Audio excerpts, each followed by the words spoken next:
Doctor वली, यहाँ पर ये बताइए कि स्टमक अपसेट की परेशानी जो है वो न सिर्फ बच्चों को बल्कि बड़ों को भी इस सीजन में बहुत ज्यादा होती है।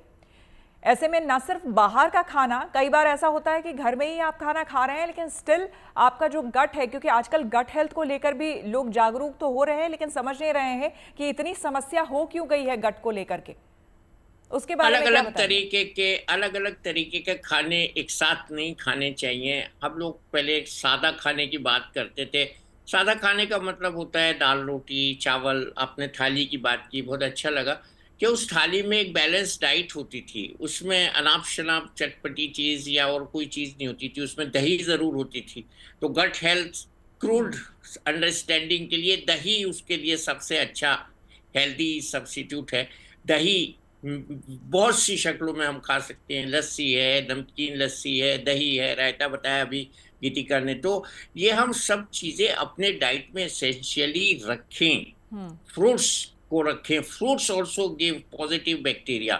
दही सबसे इंपॉर्टेंट है। और जो हम एसिडिक चीजें हैं, लोग बहुत कॉफी पीते हैं और चाय पीते हैं गर्मी में, वो कहते हैं जी हम ग्रीन टी पी रहे हैं। कुछ नहीं, ये सब गर्म चीजें हैं और इसको अवॉइड करना चाहिए। यहाँ मैं एक बात और बताऊं कि मक्की जो है, मेज कॉर्न जो है, that's a very good diet for summers. और कॉर्न आजकल फ्रीली अवेलेबल है। साफ सुथरा खाना है, उसको अलग अलग तरीके से आप बना सकते हैं। और सबसे जो बड़ा गुरु मंत्र ये है कि वो एक्सपोजर अवॉइड करना है, खाने को सादा रखना है। और खाने में जब हम गट हेल्थ की बात करते हैं तो उसमें कॉन्स्टिपेशन नहीं होना चाहिए, कब्ज नहीं होना चाहिए। और कब्ज की वजह से ही ये गट फ्लोरा डिस्टर्ब होते हैं। तो हमको जब हम फाइबर खाएंगे, आपने बात की अनाज की, मोटे अनाज की, फाइबर खाएंगे तो हमारा पेट साफ रहेगा। आज ही मैंने एक चक्की का एडवर्टीजमेंट देखा है जो चोकर अलग निकाल रही है और मैदा अलग निकाल रही है। That is the crime we are doing with our atta और रोटी। चोकर प्लीज मत निकालिए। रोटी की सेहतमंद चीज है, हमारे पेट के लिए बहुत अच्छा फाइबर है। आप होल आटा खाइए। अभी तो मोदी जी ने कहा है कि उसमें और डॉक्टर साहब देखिए, ये बहुत अजीब सी बात है। आप रिक्वेस्ट कर रहे हैं, लोगों को बोल रहे हैं कि चोकर मत निकालिए आटे से, और वो लोग जो थोड़े जागरूक हैं, जो समझ रहे हैं इस बात को, हम अलग से पैकेट में अब चोकर बिकने लगा है। अब चोकर खरीद कर ला रहे हैं, हम सब्जियों में डाल रहे हैं, हम बाकी चीजों में डाल रहे हैं। लेकिन एक समय था जब हमारे यहाँ जब गेहूं आता था, घर में पिसाया जाता था, चक्की में पिसाया जाता था, और उसमें से चोकर बिल्कुल भी नहीं हटाया जाता था। छलनी से भले ही घर में छान दिया जाता था हल्का फुल्का, लेकिन वो जितना हेल्पफुल था आज वो नहीं है। बिल्कुल, ये फाइबर वाला खाना जो है, और फलों को भी छील के खाने लगे हैं। नाजुकी, उनकी लपकी क्या कहिए, पंखुड़ी है, गुलाब की सी है, छिलका खाओ भाई, उसमें भी फाइबर है। तो ये सब चीजें जो हम डिस्कस कर रहे हैं फायदे की चीजें हैं। तो हम फल को एज ए होल खाएं। It is meant to be eaten as a whole. अब ये मैं नहीं कह रहा आम का भी छिलका मत उतारो, ठीक है, आप आम के छिलके को खा नहीं सकते, लेकिन ज्यादातर फलों को हम छील के जो खाते हैं उसका, अब हम संतरे का रस निकाल लेते हैं, ये क्या बात, मौसमी का रस निकाल लिया, अरे उसको एंजॉय करो, उसके फाइबर को एंजॉय करो, that has more nutrition and fibre. तो ये सब जो पुरानी चीजें थी वो अब वापस आ रही हैं। और कहीं ना कहीं हमारे जो प्रधानमंत्री जी हैं वो भी इस तरफ इशारा करते रहते हैं हेल्थ के लिए। और आज जो आपने मेंटल हेल्थ की बात की है, मैं आपके चैनल को मुबारकबाद देता हूं कि गर्मी में अपने सर को ठंडा रखना है। सर को ठंडा रखिए, नहीं तो खूब लड़ाइए, खूब रोड रेज, खूब एक्सीडेंट। सर बाहर से भी, डॉक्टर साहब, बाहर से भी ठंडा रखना है और अंदर से भी ठंडा रखने की बात हम कर रहे हैं। मीनल, अंदर से किस तरह से ठंडा हम रख सकते हैं अपने मेंटल हेल्थ को, न सिर्फ गर्मी में बल्कि अदरवाइज भी? उसके कुछ टिप्स दे दीजिए हमें, 3-4। मीनल की आवाज नहीं आ रही है, ऑडियो म्यूट है। जैसे हमने सीजन की बात की, आपने देखा कि जब विंटर्स होते हैं तो ये सन नहीं होता है, तो उसके कारण डिप्रेशन होता है। और अब समर्स में क्या होता है कि सन बहुत ज्यादा होता है, तो ये डिप्रेशन उसके कारण नहीं हो रहा है। The problem here is that too much heat is too much पित्त। तो हमारी बॉडी का वो जो पित्त वाला बैलेंस है, वात और पित्त का, वो डिस्टर्ब हो जाता है। आपको सिर्फ इस बैलेंस को मेंटेन करना है, और इस बैलेंस को मेंटेन करना बहुत ज्यादा डिफिकल्ट नहीं है।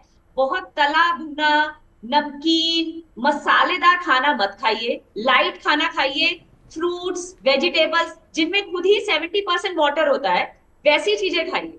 तो ये आपके सिस्टम को अंदर से हल्का बना के रखेंगी और लाइट रखेंगी, आपको लाइट हेडेड रखेंगी। और वही अगर आप हैवी खाना जैसे बटर चिकन, नान और ऐसी चीजें खा रहे हैं तो ये आपकी डाइजेशन पे बहुत हैवी है। एंड ऑन द टॉप अगर आप बाहर का खा रहे हैं तो आपको पता भी नहीं है कि आपको कितना पुराना मिल रहा है, तो ये आपके ओवरऑल डाइजेशन के लिए बहुत हैवी है। तो the idea is to keep it all on the lighter side. उसके साथ साथ अपना नेचर वाला जो एक कनेक्ट है ना, उसको तोड़ेंगे नहीं। डोंट बी लाइक कि हम बिल्कुल ही अंदर बैठ जाएंगे और हम बाहर निकलेंगे ही नहीं, तो आपकी बॉडी जिस दिन बाहर निकलेगी उस दिन आपको हीट वेव का अटैक आ जाए। द आइडिया इज धीरे धीरे जितना आप निकल सकते हैं उतना कीजिए। आप मॉर्निंग में जरूर बाहर निकल के वर्कआउट कीजिए, अपने आप को वो मॉर्निंग सन दिखाइए, दैट इज रिक्वायर्ड। 6, 7, 8, 9 बजे तक, इनफैक्ट 10 बजे तक के टाइम तक आप बाहर निकल सकते हैं। धूप में निकलिए, थोड़ा सा अपनी बॉडी को एक्लेमेटाइज होने दीजिए।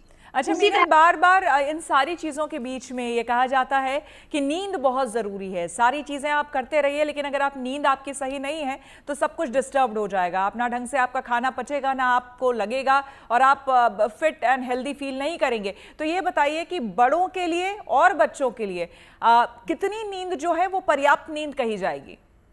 सो 10 o'clock to 6 o'clock ये वाला जो एक टाइम पीरियड है ना, 10 to 6, ये मस्ट है for your body to recover and rejuvenate. आपने देखा होगा market is flooded with yellow, green, pink detox teas and drinks. बिल्कुल। आपकी जो बॉडी है ना, ये खुद एक पूरी फार्मेसी है, ये अपने आप को पूरा रेजुविनेट और रीजनरेट कर सकती है। बकायदा आप इसको वो टाइम तो दे। आपकी बॉडी में आजकल लोग 12 बजे से पहले सोते ही नहीं है, तो आपका वो जो ग्रोथ हार्मोन है जिससे ये सारी चीजें हील होंगी इंटरनली। मीनल, कुछ लोगों की मजबूरी होती है, शिफ्ट आवर्स ऐसे होते हैं वो जा नहीं सकते ऑफिस से। हाँ, तो उसमें योग के लिए बहुत सारी क्रिया है। जैसे एक क्रिया है जिसको हम बोलते हैं विपरीत करनी, leg up the wall push. तो उसमें क्या होता है कि आप अपने हिप्स को वॉल तक ले जाइए और अपनी टांगों को सीधा रखिए, मतलब आपकी बॉडी नीचे है और आपकी ये टांगे ऐसे ऊपर है। तो आपके पूरे शरीर का जो ब्लड फ्लो है आपके पूरे एंडोक्राइन सिस्टम और नर्वस सिस्टम की तरफ डाइवर्ट होता है। तो जिन लोगों को ऐसा लगता है उनको नींद नहीं आती, तो इस पोज को ट्राई कीजिए। 3-5 मिनट तक रात को विपरीत करनी ट्राई कीजिए और फिर देखिए कि आपका लेवल ऑफ स्लीप कैसा हो। बिल्कुल। और साथ में मेडिटेशन भी कर सकते हैं सोने से पहले। ये सारी की सारी क्रियाएं आप मेडिटेशन के बारे में तो हमेशा से कहा गया है कि वो आपके मन मस्तिष्क को बिल्कुल कंट्रोल करने में, संयमित रखने में, कूल रखने में काफ़ी मदद करता है।